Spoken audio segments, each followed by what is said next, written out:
Hi dear friends, this is Bob Hatton. This is the Encourager.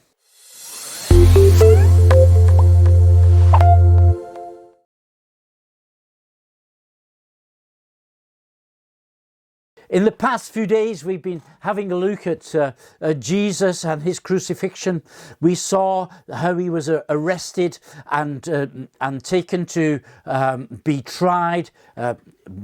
We said this was just a show trial. This was a kangaroo court. He went to the high priest. He went to the Sanhedrin. He also went before Pontius Pilate, and he also was tried by King Herod.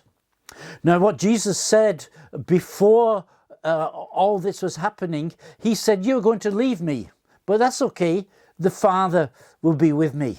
And Jesus had this deep conviction that the Father would never leave him. He knew his disciples would leave him. He wasn't too bothered in that he wasn't that disappointed in them, because he knew they were going to go this way. He knew about the weakness, and so that was okay.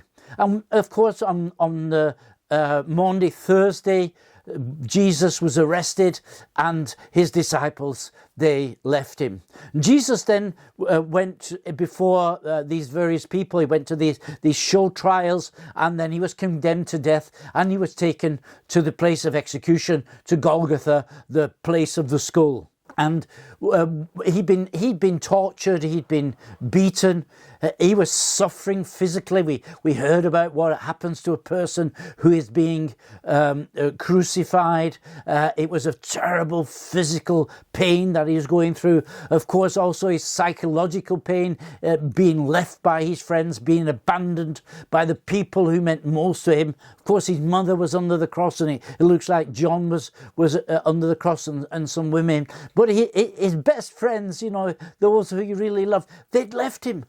But he said, okay, it doesn't matter, because the Father is with me. And all through these stages that he'd gone through, the Father was with him. Even if they were driving the nails into his wrists and driving the nail into his feet, he was praying and he was saying, "Father, forgive them. They don't know what they're doing." He was having fellowship with his Father, who was with him. And Jesus, he was on the cross for 6 hours. And in the middle, after 3 hours, it went dark and there was an earthquake, and Jesus, he shouted, he cried out with a loud voice, and he said, "Eli, Eli, lama sabachthani." And the people who were around the cross, they didn't understand what he was saying, because he was speaking in Aramaic. He was speaking in the language, his native language, the language that he would speak to Mary and Joseph with, the language that he learnt as a little boy, the language that came from his heart. And the people around, they didn't understand. Of course, the Roman soldiers, probably their first language would be Latin.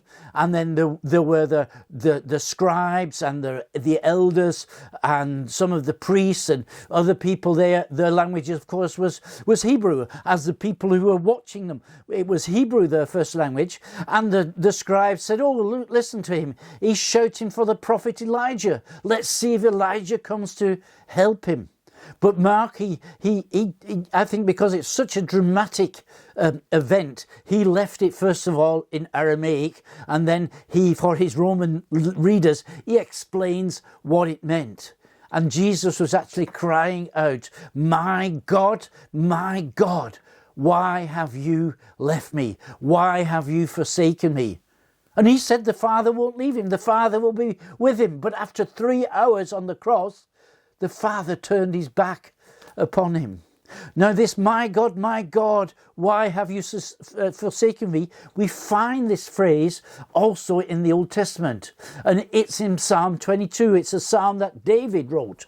So maybe our first idea would be that Jesus is just quoting that.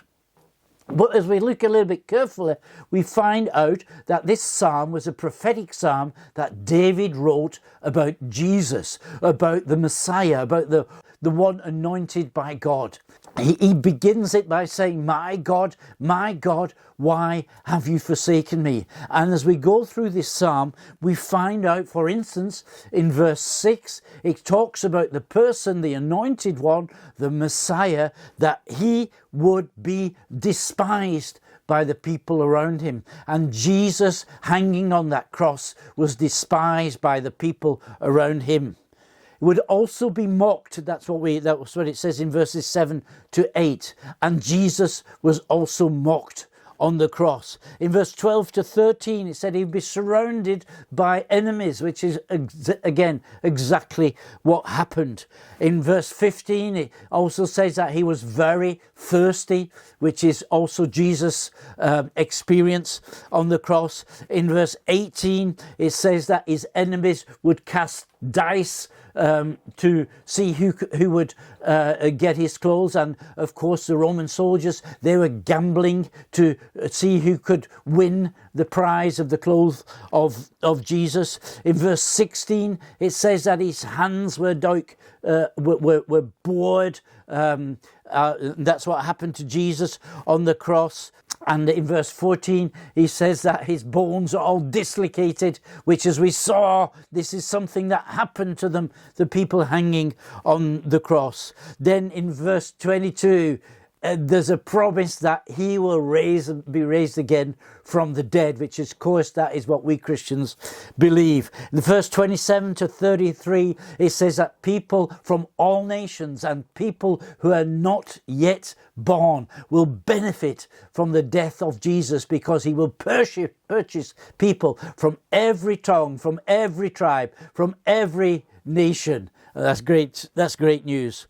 Then in Mark chapter 15, verse 37, we read that Jesus cried out with a loud voice before he actually died. And John chapter 19 and verse 10 tell us what he cried out.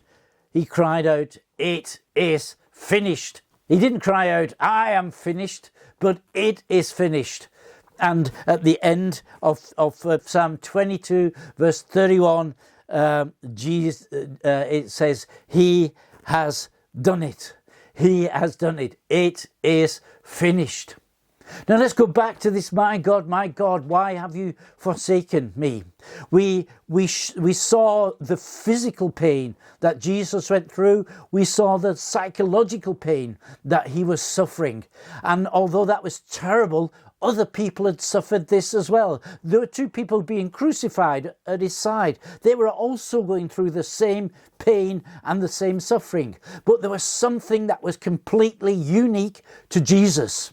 And that is that as he was hanging there, sin means things that I have not done right, where I deliberately stepped over the line that God had drawn in the sand, where I did things because I'm weak and not able to be sufficient to make the level, come to the standard of God's holiness and his righteousness and his justice, where I'm just too weak for that because of my nature. And that all this stuff, that condemns us. You know, this is punishable by death, all those things that I've just mentioned. But Jesus took it on himself for us. He paid the penalty. And what happened at that moment was that the sins of the whole world, past, present and future, they were all being gathered together and they were laid upon Jesus. That's a picture of what in the temple during the sacrifices. That is something that happened to the animals. And on the Day of Atonement, 2 animals were chosen, and one animal was slaughtered, blood was spilt as a sacrifice, and the other animal, the high priest, laid his hands upon it, transferring the sins of the old people onto this animal, and transferring all the personal sins of the individual onto this animal, and the animal would then be sent out into the wilderness. That's what was happening now. At 12 o'clock, it went dark, there was an earthquake, and Jesus cried out, my God, why have you forsaken me? And the sins of the world came upon Jesus, and the Father looked at his Son and was absolutely disgusted. He wanted to be sick. It was so terrible. He turned his back on Jesus. My God, why have you forsaken me? So Jesus suffered physically, he suffered psychologically, and he's also suffering spiritually. And this is something that nobody else can ever suffer. Nobody else knows what he went through, being separated from his Father, even when it was just for a short time. See, the Bible tells us in 2 Corinthians chapter 5, it says, he who knew no sin was made sin for us. And that's why the Father turned his back upon his Son. Jesus went into he died, but death couldn't hold him because there was no sin within him. We will see that he was raised again from the dead. So how can I finish today? It's just by challenging you once more to give your life to Jesus and dedicate yourself to serve him, this one who gave everything for us. I hope you have a good day. God bless you, and I'll see you again. Your Bob Hatton, your encourager.